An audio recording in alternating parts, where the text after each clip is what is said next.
अमोल मिटकरींनी राज ठाकरेंवर केलेल्या टीकेनंतर मनसे आणि अजित पवार गटातील वाद शिगेला पोहोचलाय। अमोल मिटकरी आणि मनसे नेत्यांमध्ये आरोप प्रत्यारोपाचा सामना रंगलाय। दरम्यान पोलिसांच्या अभयामुळे कर्णबाळा दुनबळे फरार असल्याचा आरोपही मिटकरींनी केलाय। पाहूयात। तोंड लपवून महाराष्ट्रात फिरायची कोणाला गरज आहे हे एकदा अमोल मिटकरींना पण समजलं पाहिजे। छत्रपती शिवाजी महाराजांवरती व्याख्यान करतोस आणि त्याची बिदागी घेतोस, त्याच्यावर तू त्याचं घर चालवतोस, ही तुझी अवकात आहे। त्याच्या बापांनी मला पैसे दिले होते का चिल्याचे, यांचा पक्षाची मस्ती विधानसभेत उतरवली। मनसे आणि अजित पवार गटातील वाद दिवसेंदिवस वाढत चाललाय। अमोल मिटकरींनी राज ठाकरेंना सुपारीबाज म्हटल्यानंतर मनसेनं अकोल्यात मिटकरींची गाडी फोडली होती। दरम्यान त्यानंतर अमोल मिटकरी आणि मनसे नेत्यांमध्ये आरोप प्रत्यारोपाचा सामना रंगला। मात्र ज्या कर्णबाळा दुनबळेंनी मिटकरींना तुडवण्याची भाषा केली होती, ते कर्णबाळा दुनबळेही 2 दिवसांपासून गायब आहेत अशी चर्चा सुरू आहे। दरम्यान दुनबळे गायब झाल्याच्या चर्चेनंतर अमोल मिटकरींनी मनसेसह दुनबळेंवर जोरदार हल्लाबोल केला। अकोला पोलिसांचा अभय असल्यामुळे कर्णबाळा फरार आहे आणि कालपर्यंत अकोला पोलिसांशी संपर्क होतो। ते म्हणत होते 3 पथकं रवाना झाली। आता 3 पथकं ब्रेकफास्ट करायला गेली की तिकडे मुंबई पाहायला गेली हे शोधलं पाहिजे। पण मला असं वाटतं अकोला पोलिसांचा अभय असल्याशिवाय कर्णबाळा पकडला म्हणजे जो काही पकडला नाही गेला त्याच्यामागे फक्त आणि फक्त अकोला पोलीस आहे। आम्हाला जे सुपारीबाज म्हणतात, आम्ही तर भूमिका स्पष्टपणे घेतल्या ना, उघडपणे घेतल्या।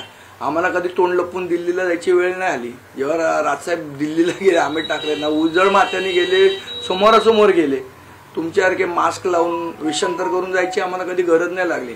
त्यामुळे तोंड लपवून महाराष्ट्रात फिरायची कोणाला गरज आहे हे एकदा अमोल मिटकरींना पण समजलं पाहिजे। अमोल मिटकरींच्या गाडीवर हल्ला केल्यानंतर मिटकरींनी कर्णबाळा दुनबळेंना अकोल्यात येऊन दाखवण्याचं आव्हान दिलं होतं। दरम्यान मिटकरींचं आव्हान कर्णबाळा दुनबळेंनी देखील स्वीकारलं। मात्र अकोल्यात जात असल्याचं सांगून 2 दिवसांपासून कर्णबाळा दुनबळेंचा पत्ताच नाही। अमोल मिटकरी म्हणतायत की तुम्ही अकोल्यात येऊन दाखवा। अरे मी निघालोय, अकोल्याला निघालोय।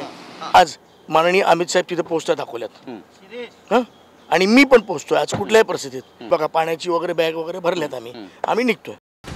मनसे आणि राष्ट्रवादीचा वाद शिगेला पोहोचला असून मनसे नेते योगेश चिले यांनी अमोल मिटकरींची अवकात काढत त्यांच्यावर सडकून टीका केली। दरम्यान चिलेंनी केलेल्या टीकेला अमोल मिटकरींनी देखील जोरदार प्रत्युत्तर दिलंय।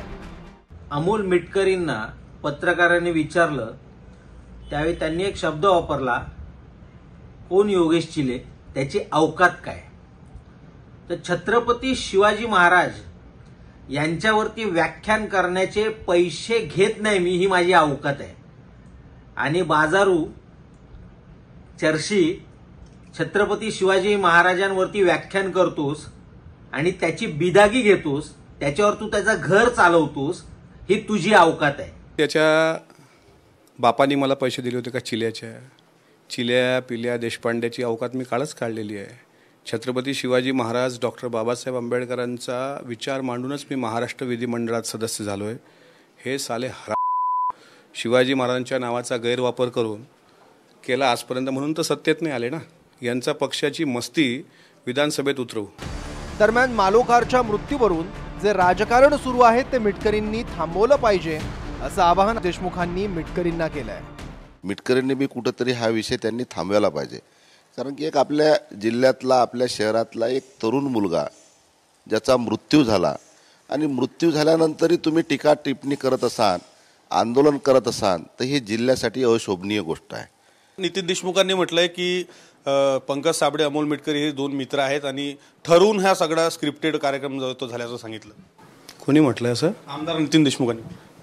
त्यांनी काय म्हटलं मी काय ऐकलं नाही आणि त्यांच्यावर उत्तर द्यावं असं मला वाटत नाही। अमोल मिटकरींनी राज ठाकरेंवर केलेल्या टीकेनंतर मनसे आणि अजित पवार गटातील वाद विकोपाला गेलाय। मात्र या दोन्ही पक्षामधील वाद कधी थांबणार हे पाहणं आता महत्त्वाचं असेल।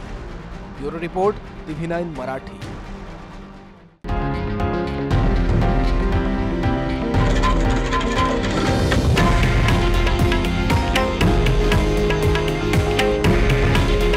हे आहे देशातील नंबर 1 न्यूज नेटवर्क आणि आपण पाहत आहात TV9 मराठी। काळजी तुमची, हित महाराष्ट्राचं।